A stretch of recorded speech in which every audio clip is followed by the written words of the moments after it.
हमारे चैनल को सब्सक्राइब करें और बेल आइकन दबाएं।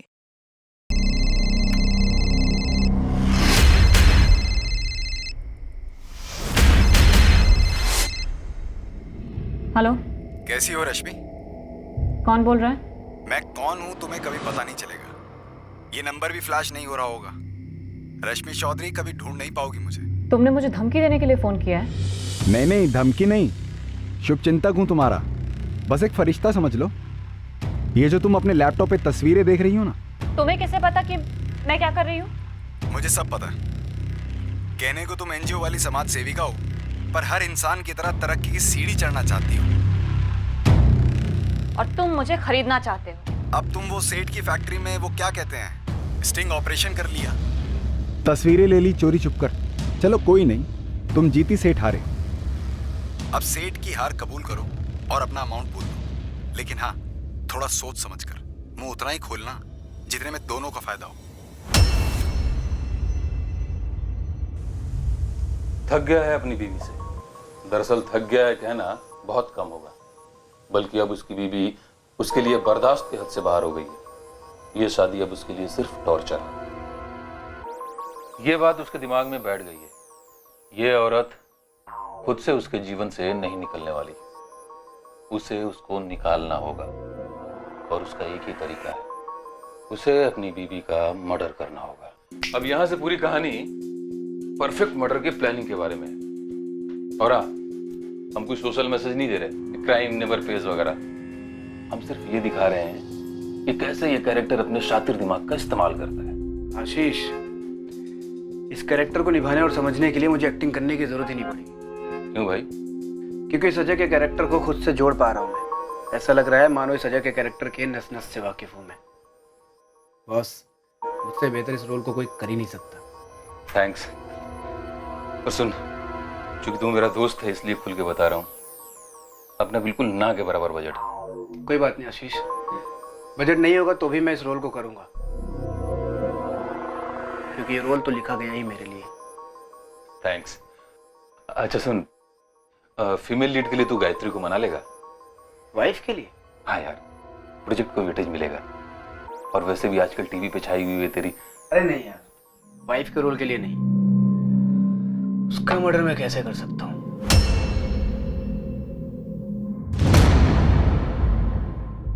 एक परफेक्ट जुर्म की पटकथा लिखी गई थी। एक परफेक्ट जुर्म को अंजाम दिया जाने वाला था। सारे किरदारों को एक जैकपॉट की ख्वाहिश थी, एक ऐसा जैकपॉट जो उन्हें अपनी मंजिलें दिलाता, और वो भी जल्दी। The number you have called is currently switched off. आपके द्वारा डायल किया हुआ नंबर अभी बंद है। रश्मि दीदी, कहाँ हो तुम? कौन से सीक्रेट ऑपरेशन में लगी हुई हो? फोन करो ना, बात करनी है। तुम मुंबई आ रही हो क्या?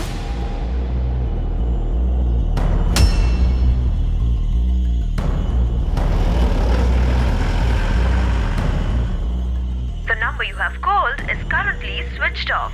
Please try again later. Thank you.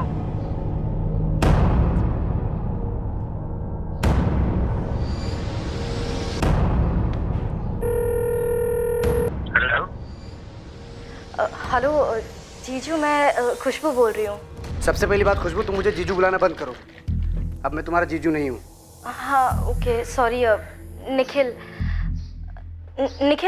आपको पता है दीदी कहाँ है? मुझे क्यों आइडिया होगा कि तुम्हारी रश्मि दीदी कहाँ है और वो कहाँ गई है, जान के भी मैं करूँगा क्या?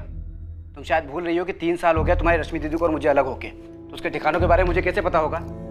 वो क्या है ना जी निखिल, 4 दिन से दीदी का फोन नहीं लग रहा है। तो मैं क्या करूं? प्रताड़ित एक्स हस्बैंड हूं उसका सिक्योरिटी गार्ड नहीं हूं मैं, समझी?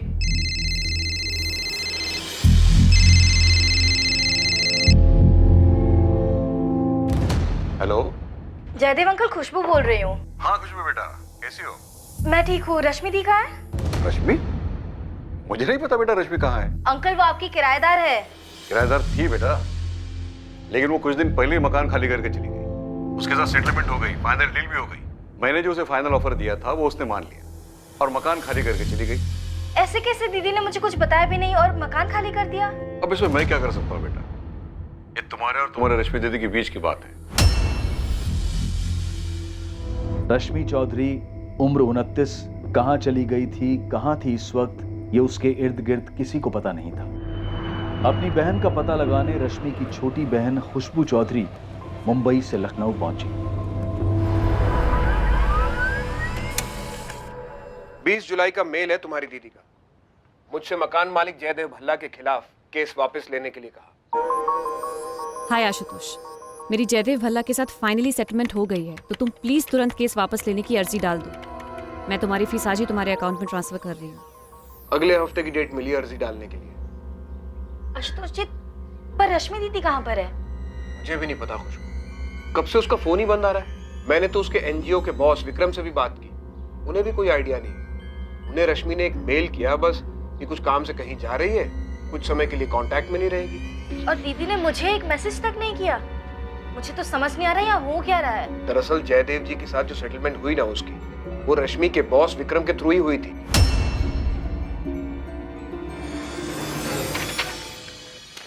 ये रहा रश्मि का ईमेल। हे विक्रम, कुछ बड़ा हाथ लगा है। बड़ा मतलब बहुत बड़ा। अभी ज्यादा नहीं बता सकती, मैं कुछ दिन ऑफिस नहीं आ पाऊंगी। इसमें अच्छा खासा टाइम जाने वाला है। फ्री होकर सबसे पहले तुम्हें फोन करूंगी। 20 जुलाई को ये ईमेल मेरे पास आया।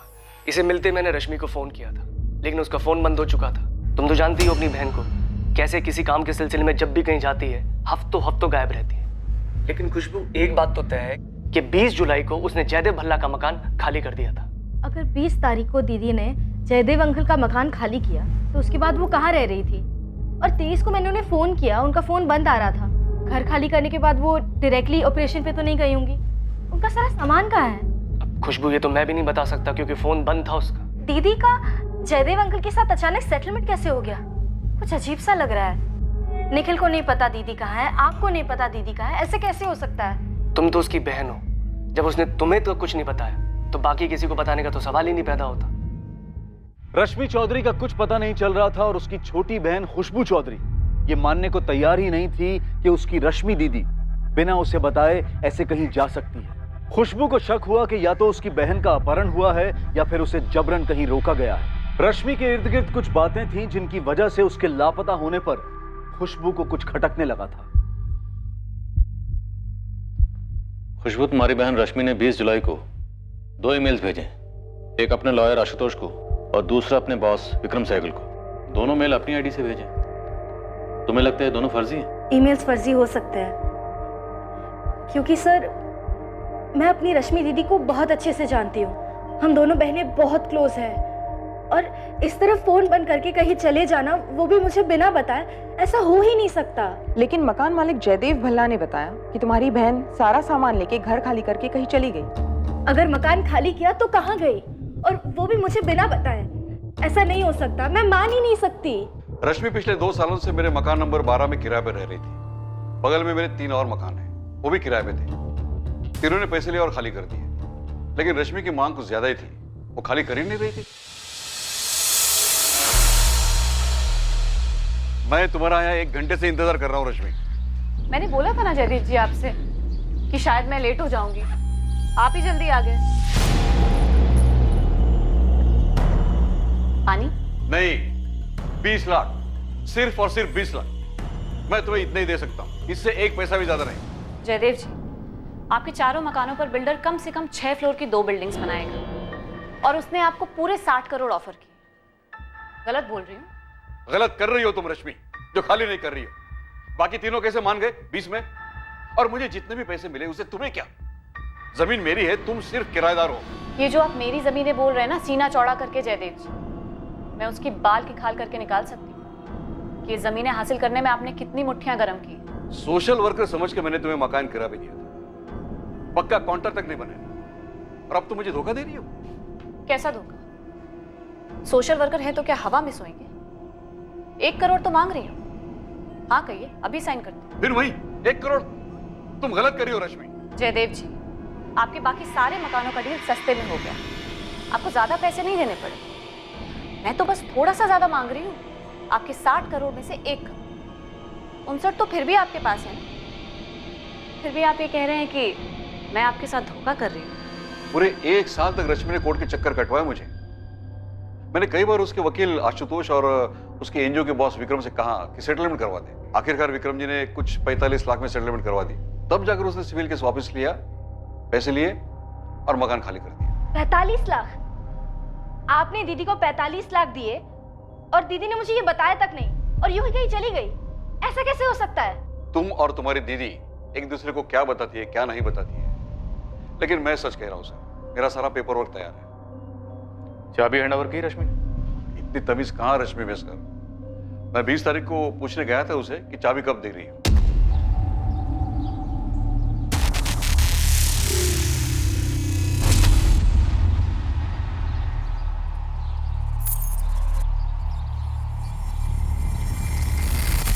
जयदेव जी, चाबियां मैंने रख दी हैं और मैंने पूरा मकान खाली कर दिया है। अपना सारा सामान लेके जा रही हूँ। Wish you all the best Jaidev ji. अब आप ही बताइए, मुझे कैसे पता चलेगा वो लड़की कहाँ चली गई? उसके बाद तो मेरा मन ही नहीं हुआ उसे फोन करने का। सोचा चलो अच्छा हुआ भला टल गई। सर, दीदी ने इनको चिट्ठी भेजी, आशुतोष जी और विक्रम जी को ईमेल्स भेजे, लेकिन मुझे एक सिंपल सा टेक्स्ट मैसेज तक नहीं किया। ये कैसे हो सकता है? जब मिलेगी तो पूछ लेना अपनी दीदी से, मुझे पूछने से क्या फायदा? लेकिन मेरी बहन कहाँ है? जयदेव जी, घर की चाबी दीजिए, हमें तलाशी लेनी।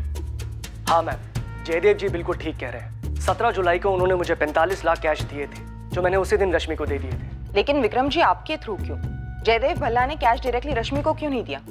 मैम, जयदेव जी रश्मि से बहुत चिढ़े हुए थे, उसकी शक्ल तक नहीं देखना चाहते थे। रश्मि ने पूरे 1 साल तक उनको कोर्ट के चक्कर कटवाए थे। फिर बड़ी मुश्किल से मैंने रश्मि को समझाया और 45 लाख में मनाया था।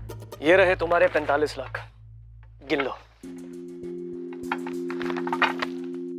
विक्रम, मेरे वकील आशुतोष से ज्यादा भरोसा करती हूँ तुम पे। वो तो मुझे 25 पे सेटल करने के लिए कह रहा था, लेकिन तुम्हारी वजह से कम इतने तो मिले मुझे। लेकिन अगर मैं अड़ी बैठी रहती ना, तो उसे मुझे 1 करोड़ तो देने पड़ते। अगर तुम अड़ी रहती ना, तो तुम केस हार जाती। तुम्हारे एडवोकेट ने भी यही बताया था ना तुम्हें? हाँ, बताया था। फिर मैं हाई कोर्ट पे अपील करती, लेकिन छोड़ती नहीं। मैंने उसे 45 लाख दे दी। फिर 2 दिन के बाद उसने मुझे बताया कि उसे रहने के लिए एक बहुत अच्छी जगह मिली है, वो वहाँ शिफ्ट हो रही है। मैंने उसे डिटेल्स पूछी तो उसने मुझे बोला कि ऑफिस में आके बताएगी। बस उसके बाद उसका ये मेल आ गया कि कुछ बहुत बड़ा हाथ में लगा है। मैंने जानने की कोशिश भी की, लेकिन तब से उसका फ़ोन बंद है। बहुत बड़ा कुछ हाथ लगा है, मतलब एनजीओ से रिलेटेड? हो सकता है। मैम, मैं आपको एक और चीज़ बताना चाहता हूँ। हमारा एनजीओ समाज से जुड़े काम तो करता ही है, साथ में हम लोग बचाव यानी रेस्क्यू ऑपरेशंस भी करते हैं। मतलब ट्रैफिकिंग? जी, ट्रैफिकिंग, बाल मजदूरी। मैम, पिछले साल हमें ये 2 अवार्ड्स भी मिले हैं। लेकिन अपने बहन को बिना बताए ऐसे रश्मि जा कहाँ सकती है? मैम, सच कहूँ तो मुझे भी बात काफ़ी अजीब लग रही है। मैं इन दोनों बहनों को बहुत अच्छे से जानता हूँ। इनके पेरेंट्स तो बचपन में ही गुजर गए थे। रश्मि ने बड़ी मुश्किल से अपनी पढ़ाई पूरी करी थी और उसके बाद खुशबू को भी पढ़ाया था। तो रश्मि इतनी बड़ी बात खुशबू को ना बताए और कहीं चली जाए, ये हो नहीं सकता मैम।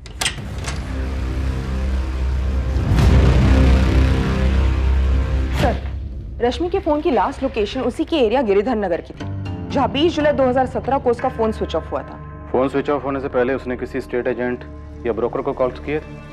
444891351, जिस पर 2 जुलाई को बात हुई थी। ये नंबर निखिल आचार्य का है। उसका मर्डर मैं कैसे कर सकता हूँ? रश्मि का हस्बैंड जो मुंबई में रहता है।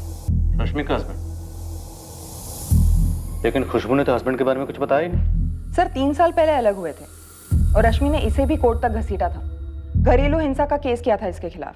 दैट्स राइट मैम, रश्मि का केस मैं ही हैंडल कर रहा हूँ। मैंने उसे समझाने की कितनी कोशिश की कि केस विड्रॉ करो, आगे बढ़ो, जितना मिल रहा है उसमें मान जाओ, लेकिन नहीं। अब केस लंबा खिंचा और पता चला कि बिल्डर ही पीछे हट गया, तो 20 भी नहीं मिलेगा। मैं तो 25 दिलवाने की कोशिश कर रहा था, लेकिन रश्मि का बॉस विक्रम, उसने अच्छी डील करा दी और केस वापस हो गया। और ये डोमेस्टिक वायलेंस वाला केस उसके हस्बैंड के खिलाफ 3 साल से चल रहा है। अब शांति और समझदारी से अलग नहीं हुए रश्मि और निखिल। मैंने कहा भूल जाओ, लेकिन लोग भुला ही नहीं पाते। रश्मि भूलने को तैयार ही नहीं है। वो कहती है कि अगर मैंने केस वापस ले लिया तो उन तमाम औरतों का क्या होगा जो केस लड़ ही नहीं पाती हैं। इसीलिए वो अपने पति निखिल के खिलाफ डोमेस्टिक वायलेंस का केस वापस नहीं ले रही है। एक केस खत्म हुआ और साथ में मिला कैश, और दूसरा केस अभी भी लड़ रही है अपने सेपरेटेड हस्बैंड के खिलाफ। सर, कितनी अजीब बात है। ये रश्मि अचानक से गायब हो जाती है किसी को बिना बताए, वो भी 45 लाख मिलने के बाद। सुप्रिया, हो सकता है खुद से गायब ना हुई, किसी ने शातिर प्लानिंग के तहत गायब कराया। ऐसा लगता है उसकी पत्नी गायब नहीं हुई है, वो खुद अपनी मर्जी से कहीं चली गई है। उसने लोगों को तैयार कर लिया है तो वो ये कहेंगे कि कुछ गड़बड़ नहीं है। आखिर पुलिस भी तो कुछ साबित नहीं कर पाती, पर पुलिस लगी रहती है, कहती है बहुत ही बारीक प्लानिंग हुई है, एक परफेक्ट क्राइम की कोशिश हुई।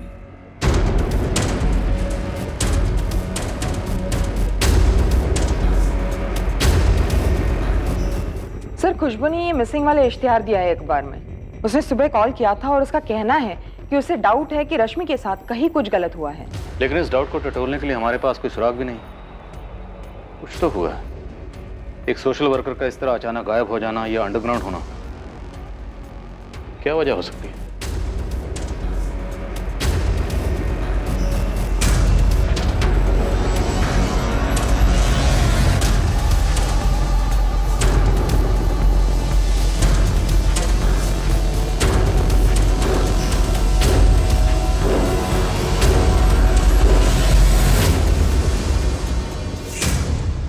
मैंने और मेरे बंदों ने लखनऊ के सभी छोटे बड़े ब्रोकर्स को कांटेक्ट किया, लेकिन किसी के पास भी इस रश्मि चौधरी का ना फोन आया ना कुछ।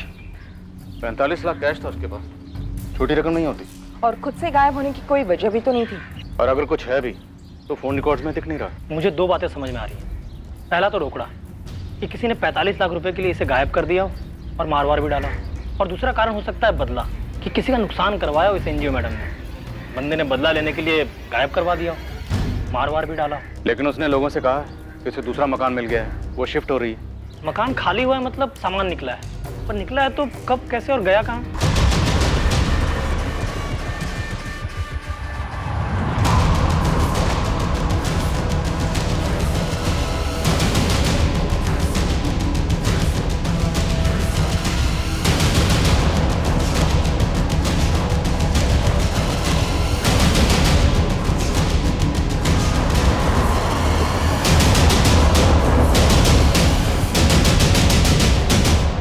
रश्मि का पति निखिल आचार्य जो मुंबई में रहता है, घरेलू हिंसा का केस ठोक रखा है उसको। क्या उसने कुछ किया? हाँ साहब, वैसे भी कोर्ट केस से छुटकारा पाने के लिए बंदे क्या क्या नहीं करते। मैं काम करता हूँ, मैं अपने अलग अलग बंदों को अलग अलग जगह भेज देता हूँ और आपके कहे हुए हर एंगल पे उन्हें लगा देता हूँ। हाँ, लेकिन पहले ये मकान मालिक गैदे भल्ला और एनजीओ को टटोल दे। हाँ, मैं जानता हूँ उस औरत रश्मि चौधरी को, तो मुझे ये भी बताया कि वो कहीं गायब हो गई है। उस औरत रश्मि चौधरी पत्नी है आपकी? थी, हम अलग हो चुके। डिवोर्स नहीं हुआ है अब तक आपका। ऊपर से उसने केस किया है आपके खिलाफ और हमें ऐसा लगता है उसके साथ कहीं कुछ हुआ है। कुछ हुआ मतलब? मर्डर? मैंने कहा कुछ हुआ है, मर्डर तो आप कह रहे हैं। ऐसा क्यों कह रहे हैं मिस्टर निखिल आचार्य? मैं इसलिए कह रहा हूँ क्योंकि आपने बात ही इसी तरह से की। एक काम करिए, जल्द से जल्द लखनऊ आ जाइए। बात आपको करनी है, या तो फोन कीजिए या तो मुंबई आइए। आप खुद चुपचाप चले आएंगे या मुंबई पुलिस से उठवाए आपको?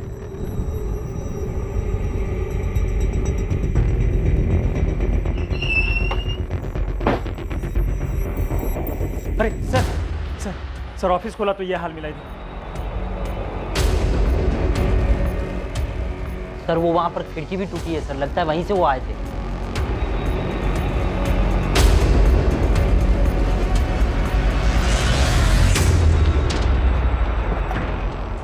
सीसीटीवी वायर काट दी गई है सर। डीवीआर का सारा फुटेज है सर। मैं तो बोलता हूँ जल्दी से पुलिस को फोन करते हैं। मुझे लगता है ये जो कुछ भी हुआ है ना, रश्मि से जुड़ा हुआ है। रश्मि से? जी जयदेव जी बोलिए। मैंने पूरी ईमानदारी से आपको 45 लाख रुपए दिए थे रश्मि को देने के लिए। इसके बावजूद भी सारी दुनिया मुझे फोन करके पूछ रही है उसके बारे में। बिल्डर भी पूछ रहा है कि आखिर माजरा क्या है। देखिए विक्रम जी, अभी मुझे परेशान मत करिए। मैंने आपके और रश्मि के बीच में सिर्फ बातचीत करवाई थी, आगे खुद हैंडल करिए आप। हाँ, लेकिन आप मेरी बात तो सुनिए विक्रम। सर आप मेरी बात सुनिए, मैं अभी अपने ऑफिस में आया, मेरे ऑफिस में चोरी हुई है, प्लीज मेरी बात समझिए, मुझे अभी परेशान मत कीजिए। खुशबू, तहकीकात चल रही है, हम खाली हाथ नहीं बैठे। हमें भी लगता है कुछ सीरियस हुआ है। सीरियस मतलब? सर खुशबू अभी पक्का नहीं है, हम हर मुमकिन कोशिश कर रहे हैं। हर पहलू में तहकीकात जारी है। हमने सभी पुलिस स्टेशन में खबर भिजवाई है कि पिछले 1 महीने में जितनी भी अनआइडेंटिफाइड बॉडीज मिली हैं उनकी डिटेल्स हमसे शेयर करें। ये सब बहुत अजीब है। पिछले 1 साल से मेरी दीदी उस मकान के लिए लड़ रही थी और फिर 45 लाख में मान गई और फिर बिना किसी से कुछ बताए, किसी से कुछ कहे, अचानक मकान छोड़कर चली गई। सर ये सब मुझे बहुत अजीब लग रहा है। तुम्हारी बात सही है, पर 45 लाख भी बड़ी रकम होती है, तो कुछ तो गड़बड़ हुई। अब या तो ये केस पैसों की हेरा फेरी का है, या फिर हो सकता है तुम्हारी दीदी से किसी की कोई दुश्मनी रही हो एनजीओ को कामों को लेकर। हम सबसे पूछताछ कर रहे हैं, पर पूछताछ एक पॉइंट तक ही हो सकती है। कोई सुराग हो, कोई सबूत हो, तो ही बात आगे बढ़ सकती है। वैसे हमने निखिल आचार्य को बुलाया Lucknow. Nikhil? Oh my God. क्या हो खुशबू, कुछ जानती हो? सर मैंने निखिल को कॉल किया था मेरी दीदी के बारे में पूछने के लिए कि शायद उन्हें कुछ पता हो, लेकिन बहुत ही रूडली बात की उन्होंने मुझसे। मेरे किसी भी सवाल का सीधा जवाब नहीं दिया उन्होंने। खुशबू, तुम्हारी दीदी का ये सेपरेटेड हस्बैंड निखिल आचार्य आदमी कैसा, तुम्हें लगता है वो कुछ कर सकता है? सर कौन क्या कर सकता है मुझे कुछ समझ नहीं आ रहा। मुझे सिर्फ इतना लग रहा है कि मेरी दीदी कोई बहुत बड़ी मुसीबत में फंस गई है। जावेद भाई। नीलेश बोल भाई, क्या खबर है? ये रश्मि चौधरी जो है ये समाज सेवा में थी। अबे तू मुझे बता रहा हो क्या थी? ये बता कहाँ है? कानपुर। कानपुर में है? अरे नहीं, कानपुर में प्रकाश सेठ है, एक चूड़ियों का छोटा सा कारखाना है उसका।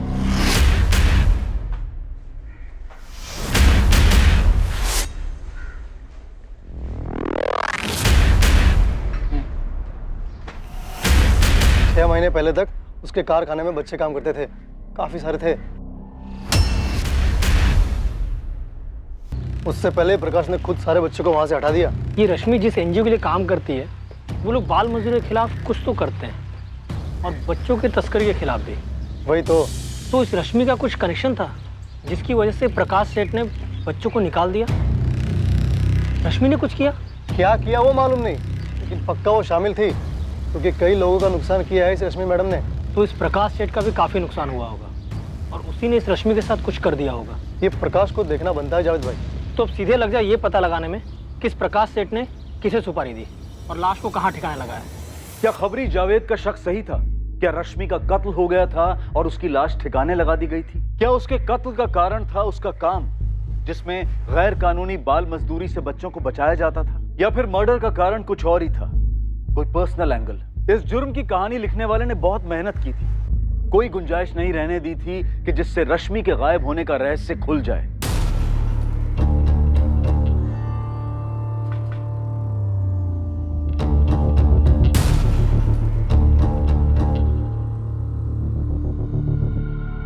क्या आप लोगों के पास ऐसे कोई इंफॉर्मेशन थी जिसकी वजह से ये चोरी हुई हो? मैम हमारे तो काफ़ी सारे प्रोजेक्ट चलते रहते हैं, लेकिन कुछ प्रोजेक्ट्स ऐसे होते हैं जो गैर कानूनी एक्टिविटीज़ का खुलासा करते हैं, जैसे बच्चों की तस्करी, चाइल्ड लेबर। अभी इस वक्त ऐसे कौन से प्रोजेक्ट पर काम चल रहा है?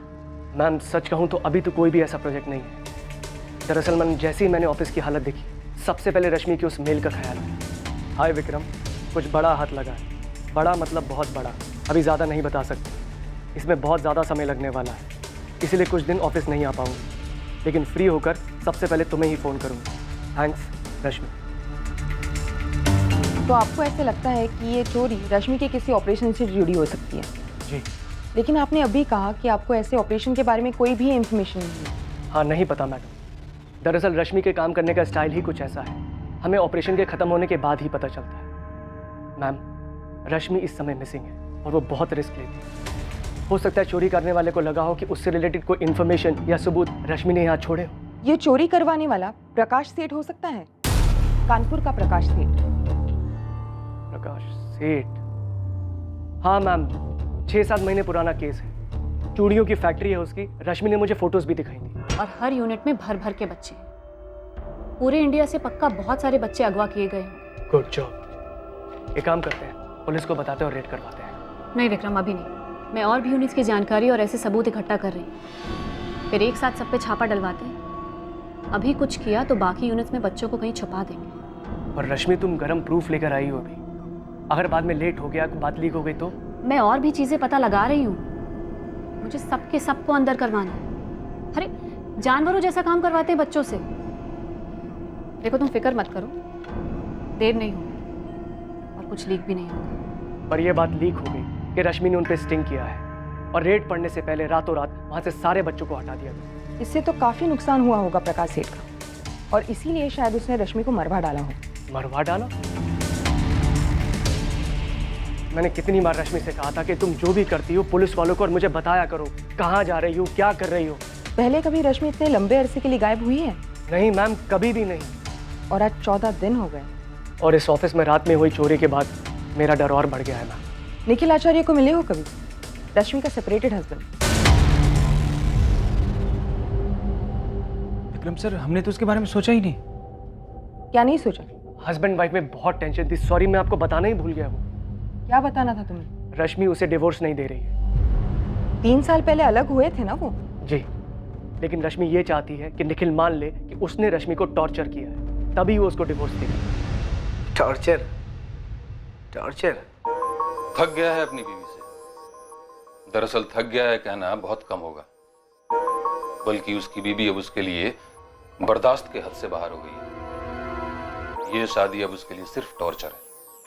मैं उसके लिए टॉर्चर हूँ? घरेलू हिंसा का केस किया तुम पर? 3 साल से चल रहा है, फैसला नहीं आया अभी। और 3 साल में टॉर्चर तो मेरा होता आया है, और उसके पहले का तो खैर। Phone records. 2 जुलाई को तूने रश्मि को फोन किया था। तो इस फोन कॉल की वजह से आपको लगता है कि मुझे पता है रश्मि कहाँ है? खुशबू ने तो कुछ नहीं कहा आपको? रश्मि गायब है, क्या जानते हो उसके बारे में? कुछ नहीं, लेकिन इतना जानता हूं कि जो औरत अपने पति पर घरेलू हिंसा का झूठा केस डालती है, उसे डिवोर्स देने से इनकार करती है, वो औरत दुनिया में सिर्फ अपने एक्स हस्बैंड को बताएगी कि वो कहाँ है और क्यों गायब हुई। कमाल है। एक चीज होती है इंस्पेक्टर, लॉजिक। एक हकीकत होती है बदला। तुम उससे पीछा छुड़ाना चाहते थे, वो डिवोर्स दे नहीं रही थी, ये था लॉजिक। अच्छी पट्टी पढ़ाई उसके वकील ने आप लोगों को। एक्टिंग का भूत था निखिल पर, फिल्मी दुनिया के सपने थे। वो चाहता था कि रश्मि यहाँ का अच्छा खासा करियर छोड़ छाड़ कर उसके साथ मुंबई शिफ्ट हो जाए और वहां जाकर फुल टाइम जॉब करे, ताकि खुद निखिल फिल्म इंडस्ट्री में स्ट्रगल कर सके। सर, यहाँ भी निखिल की कोई स्टडी इनकम नहीं थी। अलग होने का यही कारण? रश्मि को बड़ा अफसोस है कि उसने ऐसे आदमी से शादी की जिसने उसे हर तरह से निचोड़ के रख दिया, फाइनेंशियली, इमोशनली, सब तरह से। और डिवोर्स नहीं दे रही है? जिद्दी है वो। निखिल को उसके किए की सजा दिलवाना चाहती है। ये निखिल किसने बदला लिया होगा? कुछ करवाया होगा रश्मि के? सर, निखिल तो हताश हो चुका है इस केस को लेकर। रश्मि कहती है कि वो तो पागलों की तरह पीछे पड़ा है इस केस को वापस करवाने के लिए। हम दोनों की लाइफ रुकी हुई है रश्मि। मुझे काम से टाइम निकाल कर लखनऊ कोर्ट आना पड़ता है। मुंबई से फ्लाइट का कॉस्ट तुमको पता है, ऊपर से वक्त की कीमत। और जो कीमत मैंने भरी तुमसे शादी करके, उसे कोई कोर्ट भी भर कर नहीं दे सकता। जो तुमने खुद को पेश किया मेरे सामने, और शादी के बाद जो तुम निकले, उस एक्टिंग के लिए कोई अवार्ड तो मिलना चाहिए तुम्हें। उसके बदले में सूद समेत भरपाई करवाने का प्लान है मेरा। तुम्हारे इंतजार की बर्दाश्त खत्म हो गई जब तुम यहाँ पर कोर्ट हियरिंग के लिए आए, रश्मि के पास गए और उसे गायब करवा दी। लॉजिक ही लॉजिक। एक तरफा मनगढ़ंत कहानी कभी लॉजिक नहीं होती इंस्पेक्टर। आप रश्मि से मिले तक नहीं, उसका असली चेहरा तो क्या आपको नकली चेहरा भी नहीं पता? तुम्हें तो पता है, तुम बता दो क्या उसका असली चेहरा? असली सोशल वर्कर दूसरों का भला करते हैं, और रश्मि सोशल वर्क के जरिए सिर्फ अपना भला देखती है। जैसे ही कोई पावरफुल आदमी मिलता, उसके कंधे पर सीढ़ी लगाकर चढ़ने लगती है। सीढ़ी तो तुमने लगाई थी शादी के बाद उसके कंधे पर। अच्छा, आप चश्मदीद गवाह हैं। नहीं, आप मुझे बताइए, आप रोज देखने आते थे। लव मैरिज थी हमारी, मेरी तरफ से प्यार भी था, और उसका मकसद सिर्फ कामयाबी, जो तुम्हें मिली नहीं थी। शुक्र है कि उसके रहते नहीं मिली, और जब मिली तो उसको लगा कि इसका भी शिकार किया जा सकता है। आदत है उसकी। कैसा शिकार? क्या आदत है? बोलो। पैसा। आप लोगों को दिखा नहीं किस तरह से उसने पैसों के लिए मकान मालिक को रगड़ा? वो मुझसे भी पैसा ही चाहती है। पैसा सबकी लाइफ में जरूरी होता है, जैकपॉट सबको चाहिए होता है, पर रश्मि, उसके लाइफ में सबसे ज्यादा जरूरी सिर्फ और सिर्फ पैसा ही है। वो हर बंदे में अपना जैकपॉट ढूंढती है। सोशल वर्कर के नकाब के पीछे आप लोग देख ही नहीं पाए। तो अब तक आपने जितनी भी कहानी रश्मि के बारे में सुनी है, माफ करना इंस्पेक्टर, वो पूरी तरह से गलत है। वो औरत पैसे के परे कभी कुछ सोच ही नहीं सकती। हमारी शादी सिर्फ 1 साल की थी रश्मि, इसलिए डोमेस्टिक वायलेंस का तुम्हारा झूठा केस पुलिस को सच्चा लगा, और कोर्ट में भी तुम्हारा पल्ला भारी पड़ा। तुम अपना पल्ला छुड़ा सकते, जेब हल्की कर दो। फिर पैसा?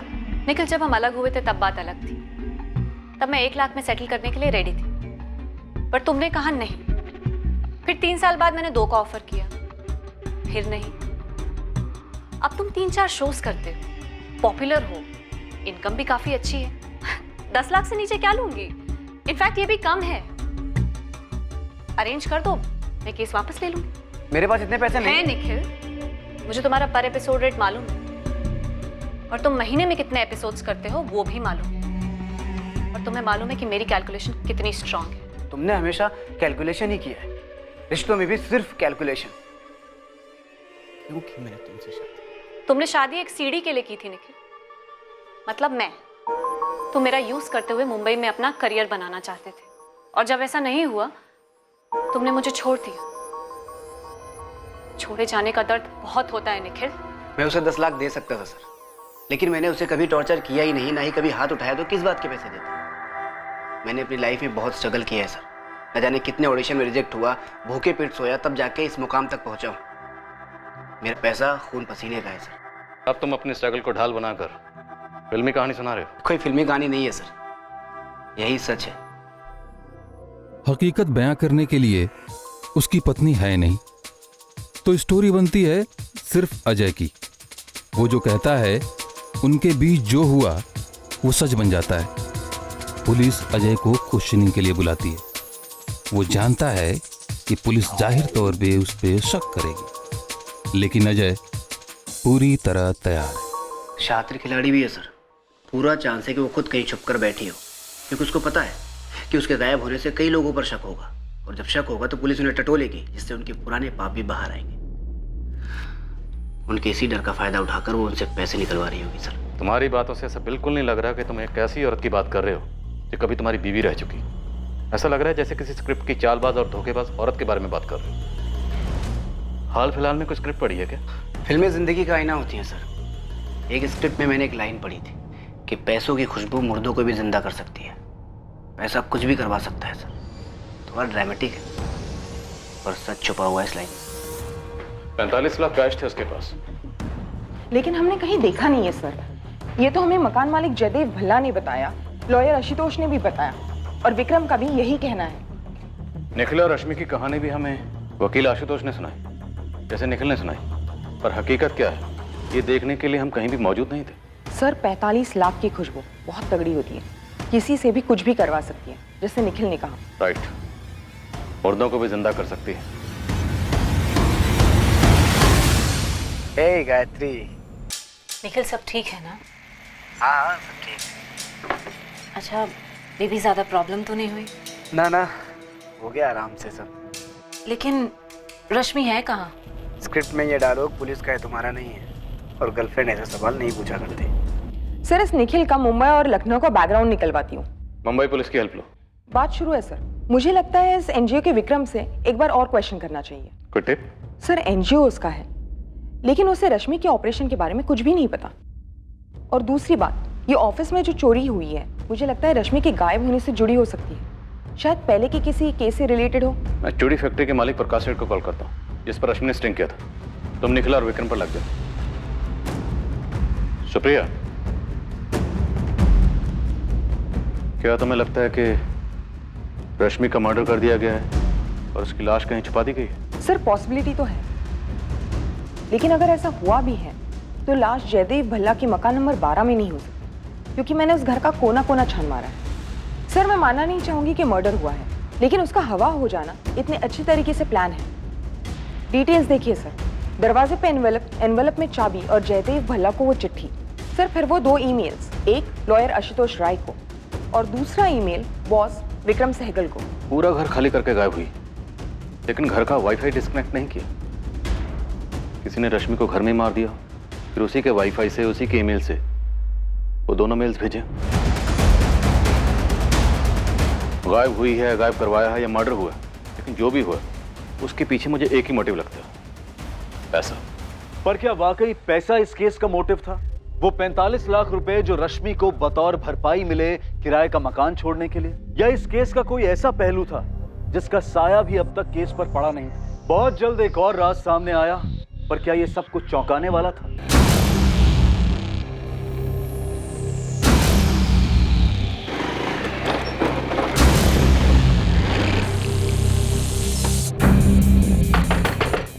अबे दरवाजा तोड़े। नीलेश, तेरे कानपुर के उस चूड़ी फैक्ट्री के ओनर प्रकाश सेठ की पुलिस इंटरव्यू ले रही है। लेने दीजिए जावेद भाई, एक ताजी वाली सुनो। इसी केस की टिप है। आपका टिप है भाई? अपना हिस्ट्री चीटर है ना सुरेश मल्ला उर्फ खंबा, पी के कुछ उगल दिया क्या?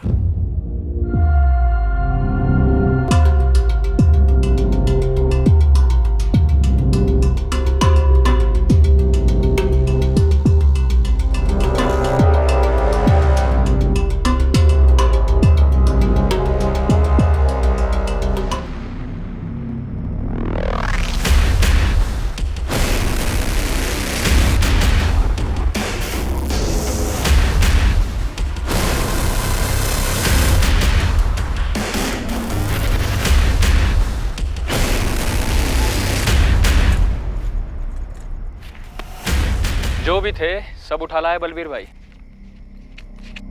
चल निकल यहाँ से। ये बलवीर तो नगर सेवक लक्ष्मण व्यास का खास है ना?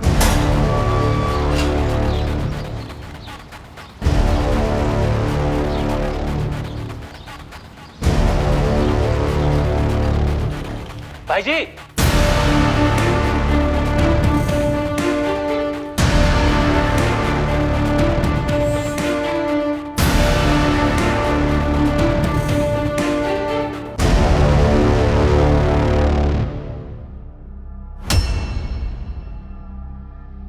छह महीने पहले की बात, अब जाने दीजिए ना सर।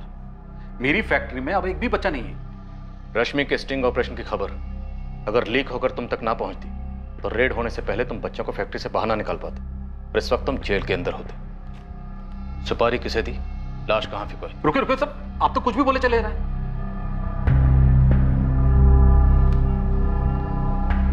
कबूल करता हूं 6 महीने पहले मेरी फैक्ट्री में बच्चे थे, कबूल करता हूं। मुझे रश्मि चौधरी वाले स्टिंग ऑपरेशन के बारे में खबर मिली।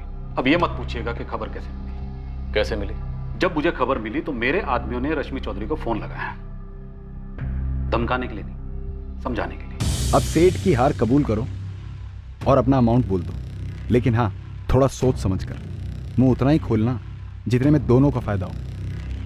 5 लाख। अरे रश्मि छोटा बिजनेस है, 5 नहीं हो पाएगा, 3 पे डन करते हैं। ठीक है 4।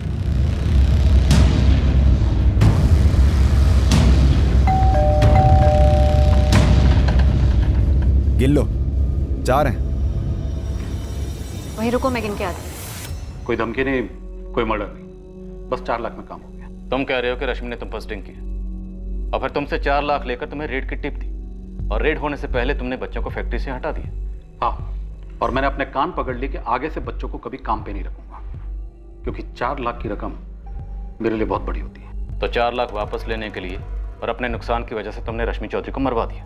धंधा करता हूं सर, रोजाना हर किस्म के लोगों से मुलाकात होती रहती, जो हद से ज्यादा गुस्सा दिलाते। अब सबको मरवाता फिर साहब, मैं छोटा मोटा सीधा साधा धंधा करता हूँ। ये धमकी देना, ये मरवाना मेरे बस की बात नहीं है। बकवास है सर ये। रश्मि ने खुद अपने स्टिंग का लीक करवाया और उसके पैसे लिए।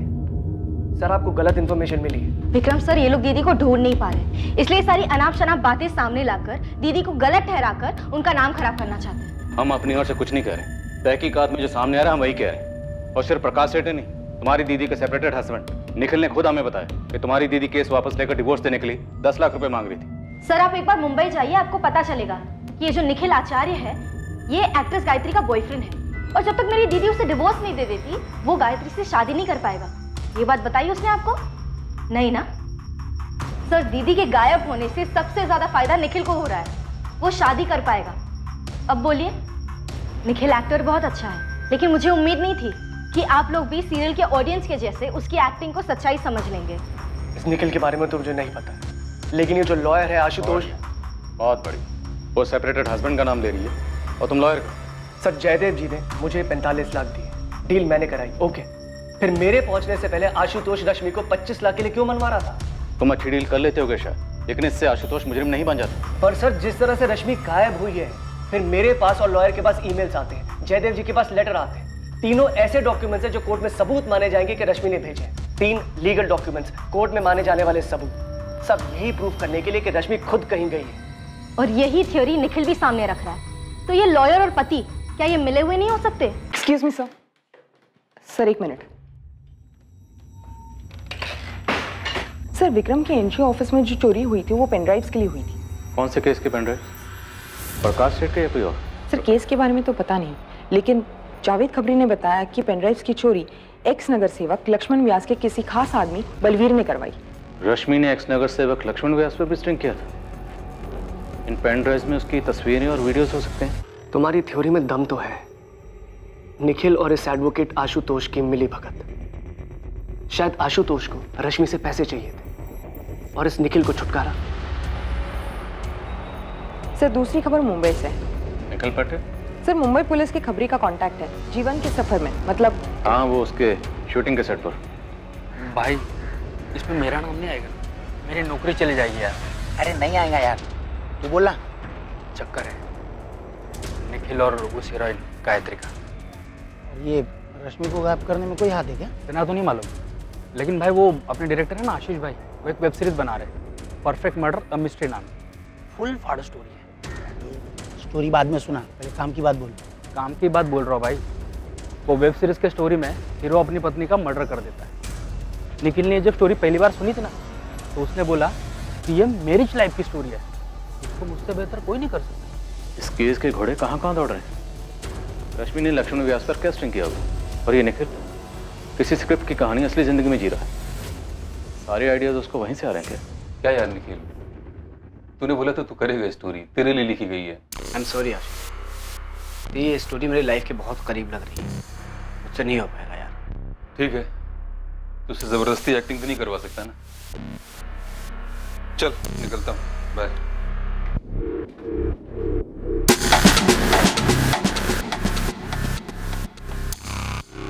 और हाँ निखिल यार, मैंने दिन रात एक करके ये स्क्रिप्ट लिखी, बहुत मेहनत किया है, तो प्लीज किसी के साथ शेयर मत करना, अपने तक रखना। पागल है क्या आशीष? तेरी कहानी है, मुझे थोड़ी याद रहेगी, तो टेंशन मत ले। ठीक है, निकलता हूँ, चल बाय।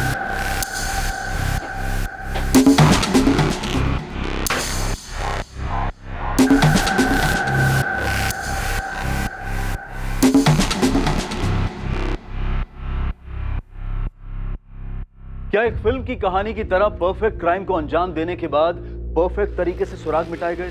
केस में अब कई संदिग्ध थे और कई मोटिव्स भी। एक तरफ निखिल था जो गायत्री से शादी करने के लिए रश्मि से पीछा छुड़ाना चाहता था, दूसरी तरफ थी एक अजीब सी चोरी जिसमें 8 पेन ड्राइव चुराए गए थे, जिनमें शायद रश्मि द्वारा किए गए किसी स्टिंग ऑपरेशन की फुटेज थी, और शायद रश्मि उससे पैसा कमाने के चक्कर में थी। रश्मि का पैसों का लालच इस केस में एक से ज्यादा बार उठकर आया था। क्या पैसों की खुशबू रश्मि से कुछ भी करवा रही थी?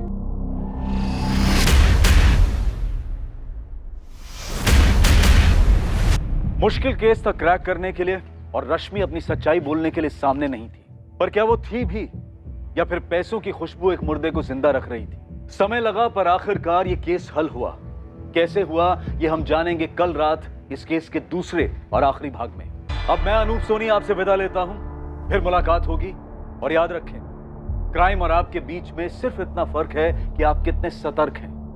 सतर्क रहें, सुरक्षित रहें। जय Hind. For more updates, subscribe to our channel, click the show links and enjoy watching the videos.